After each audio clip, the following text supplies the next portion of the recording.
Hi guys, good morning. কেমন আছো তোমরা সবাই? আশা করি খুব ভালো আছো, আমরাও খুব ভালো আছি। Welcome to my blog, this is Madhurima here.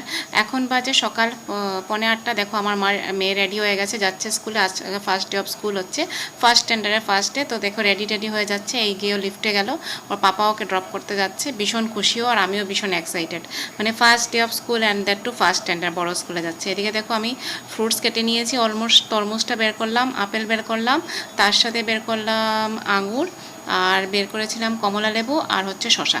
এইগুলো দিয়ে না আমাকে একটা ফ্রুট স্যালাড কাটতে হবে। আমার বরকে তো দুপুরবেলা ফ্রুট স্যালাড দেই, যেহেতু ওর ওয়েটটা বেশি, তবুও ওর ওয়েট মেনটেন হয় না, কারণ ও মিষ্টিকে সেটা কম, মানে যে ওয়েটটা সেটা ঠিক করে নেয়। তো যাই হোক, ও মিষ্টি লাভার হচ্ছে, ওকে কিছু করার নেই। তো আমি যতটুকু পারি ট্রাই করি যে ওকে যাতে মানে কোয়ান্টিটিটা কম দিই, মানে কম খায়। এদিকে দেখো আমি সকালবেলা তোমাদেরকে দেখাচ্ছি, এখন বাজে 8:10। আমার কি অবস্থা, আমি অলমোস্ট ঘেমে গেছি, কারণ কিচেনে কাজ করছিলাম, এদিকে রান্না করছিলাম, মানে চা বানালাম, আর কাজের বউ এসে রুটিটা বানিয়ে দিয়ে গেছে। কারণ রুটি, চা, তরকারি সব কিছু সকালবেলা আমি বানাতে পারি না, 8টার মধ্যে তো সব কিছু সম্ভবই হয় না, তাই। আর এদিকে দেখো মাছগুলো বের করেছিলাম, তখন বাজে 9টা, মানে মাছগুলো বরফ ছেড়ে গেছে, আমি অলরেডি রান্না শুরু করে দিয়েছি। এখন আমি রাত্রেবেলা মাছটাকে ধুয়ে তেল মেখে ফ্রিজে রেখে দিই, তাহলে সকালবেলা না বরফটা ছাড়তে খুব তাড়াতাড়ি হয়, না হলে তো আগে তো অনেক দেরি হয়ে যেত। আর জানো তো আমরা 3জন মানুষ, 2-3 রকমের মাছ রান্না করতে হয়। এটা মানে আমার ডেইলি রুটিনই হয়ে গেছে, কারণ আমি যেটা খাবো আমার বর সেটা খাবে না, আমার মেয়েকে অন্যরকম দিতে হবে। তো মেয়ে তো ঝুলে মাছ দিলে খেতে চায় না, ওর ঝাল লেগে যায়, তো ওর জন্য ভাজাটাই রাখি, আর আমাদের জন্য মানে একটুখানি ঝাল করে করি। এদিকে দেখো আমি ওর জন্য রান্না করছিলাম চিংড়ি মাছটাকে আমি সবসময় সেদ্ধ করে জলে একটু ফেলে দিই, কারণ নাহলে কোলেস্ট্রল বেড়ে যাওয়ার চান্স থাকে, যেহেতু আমার বরের কোলেস্ট্রলের ধাত আছে। আর মোটা মানুষদের অনেক কিছু মেনটেন করে চলতে হয়, নাহলে তো মানে সব কিছু হয়ে যাবে, কী বলবো, কোলেস্ট্রল, সুগার, থাইরয়েড সব কিছুই হয়ে যায়।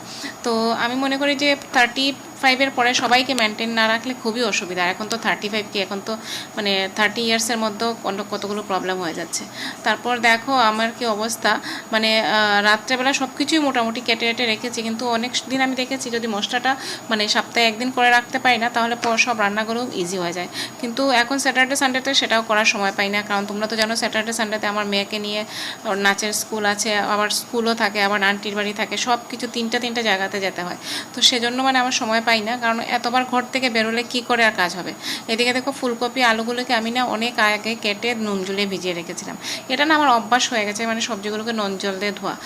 ভাগ্য ভালো যে আমার লো প্রেশার, আমার বরেরও তেমন একটা প্রেশার নেই, না হলে তো আমাদের কোন দিন হাই প্রেশার হয়ে যেত। কারণ কী হয়েছে, নুন দিয়ে সব সবজি ধুতে না মানে 1/2 কিলো নুন তো আমি মাসে এইভাবে ওয়েস্ট করে নিই। কিন্তু এখন এটা আমার অভ্যাস হয়ে দাঁড়িয়েছে, যেসব সবজিগুলো খোসা ছাড়াতে পারি না, যেমন ধরো ফুলকপি বলো, বেগুন বলো, ঢেঁড়স বলো, এগুলোকে না আমি মানে এভাবে করেই রাখি, এটা অভ্যাস হয়ে দাঁড়িয়েছে। কি করব বলো, মানে যেটা দেখি ভাবি যে সত্যি হেলথটা একটু ভালো থাকে। এদিকে দেখো আমার চিংড়ি মাছের তরকারি প্রায় রেডি হয়ে গেছিলো, মশলাটা আগে করে রেখেছিলাম, তাই ফটাফট করে বানিয়ে নিলাম। আর আলু ফুলকপি চিংড়ি মাছের তরকারি বানানোর ছিল, একটুখানি ঝাল হয়েছিল, একটুখানি লঙ্কা কেটে দিয়েছিলাম। আজকে না এবার যে লঙ্কাটা এনেছি সেটা মিডিয়াম ঝালের, মিডিয়াম না, যে ঝাল কমই বলতে পারো। আবার তার মাঝখানে একটা দুটো লঙ্কা এত ঝাল বেরিয়ে যায়, কি বলবো, একটা তরকারিতে দিলেই না পুরোটা ঝাল হয়ে যায়। তো এইদিকে তাড়াতাড়ি করছিলাম যাতে করে 11:30টার মধ্যে সব রান্না শেষ করে নিতে পারি, কারণ রান্না শেষ করে তারপরে চান করে পুজো দিয়ে যেতে হবে মেয়েকে আনতে। অবশ্য মেয়ের এখন অনেকটা টাইমিংয়ে হয়ে গেছে, প্রায় 2টোর সময়ও আসে, তো আমি ঘর থেকে 1:30টার সময় বেরোই, কারণ নাহলে আমি 10 মিনিট লাগে আমাকে যেতে। রিক্সা তো পাই না, হেঁটেই যেতে হয়। অনেকদিন অবশ্য রিক্সাতে করে চলে যাই, কারণ এত গরম না, হাঁটতে পারছিলাম না। আসার সময় জানো তো কোনোভাবেই রিক্সা পাই না, অনেক কষ্ট হয় মেয়েকে নিয়ে হেঁটে আসতে। আমার মেয়ে তো পুরো মানে টমেটোর মতো লাল হয়ে যায় এই রোদে হাঁটতে।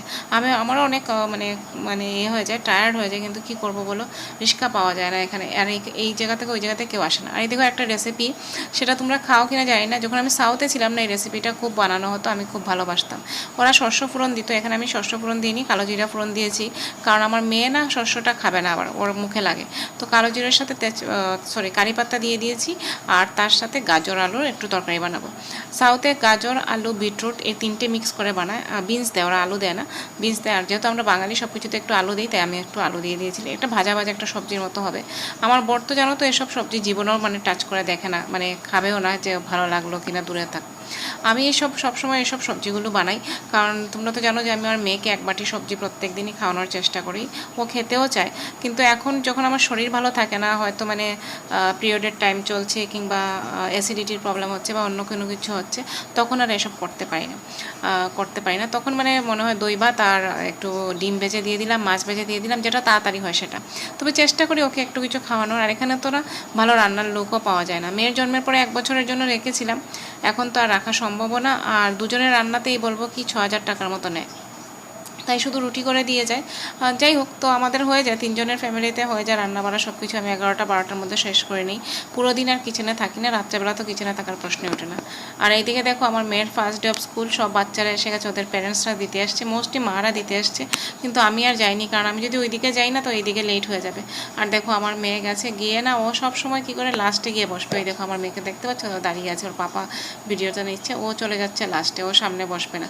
মানে ওর মনে হচ্ছে যদি আমি বসি সামনে, কেউ যদি আমাকে কিছু বলে তো ওর টিচারও ওকে ডেকে এনে পরে সামনে বসে, নাহলে দেখো ও লাস্টেই চলে যাচ্ছে। আর ওদের ক্লাসরুমগুলো দেখো পুরো স্মার্ট ক্লাসরুম হচ্ছে। আমাদের সময় তো এসব ছিল না, মানে তখন এরকম ইন্টারন্যাশনাল স্কুল ছিল বলেও আমার মানে মনে হয় না, কারণ আমরা তো কোনোদিন দেখিনি, আমরা তো গভর্নমেন্ট স্কুল থেকে পড়েছি। আর ওদের স্কুলে না প্রচণ্ড মানে স্ট্রং এসি থাকে, সেজন্য ম্যাক্সিমাম বাচ্চারা ব্লেজার পরে আসে। আমি আজকে আর ওকে ব্লেজার পরে পাঠাইনি, কারণ বাইরে এত রোদ লাগছিল না, মানে সকালবেলায় 34 ডিগ্রি টেম্পারেচার লাগছিল। ভাবলাম যে কী করে মেয়েকে এত সকালে মানে ব্লেজারটা পরে পাঠাবো। আর কারণ একটু করে ওরা ফুটবল খেলতে বা কিছুর জন্য গ্রাউন্ডে চলে আসবে, তো ঘামবে, সেজন্য আর ব্লেজার পরে পাঠাইনি, নাহলে অন্যদিন ব্লেজার পরে বা একটা জ্যাকেট পরে পাঠাতাম। যাই হোক, তো এখানে গেছে মেয়ে, দেখো ওই লাস্টে গিয়েই বসছে, ওর পাপা ওকে ডেকে এনে সামনে বসানোর চেষ্টা করছে। আর আমাকে বললো এই ভিডিও ক্লিপটা নিয়ে রাখো তোমার রিলস বা ব্লগে দেওয়ার জন্য। আমি বললাম তাছাড়াও ফেসবুকে এটাকে সেভ করে রাখতে হবে, কারণ আমার মেয়ে যখন বড় হবে তখন ও দেখবে যে ওর ফার্স্ট ডে অফ স্কুল কেমন ছিল, ফার্স্ট স্ট্যান্ডার্ডের ফার্স্ট ডে, বড় স্কুলের ফার্স্ট ডে। তো এতদিনও নিচে থাকতো, ওদের প্রি প্রাইমারি স্কুল ছিল, এখন তো মানে পুরো স্কুলে বড় স্কুলে গেল। আর ওদের স্কুলে আয়ারাও ভীষণ হেল্পফুল, ওদের মেয়েকে নিয়ে নিয়েছি। দেখো আজকে মেয়ের ফার্স্ট স্ট্যান্ডার্ড, নতুন ইউনিফর্ম, নতুন ক্লাস।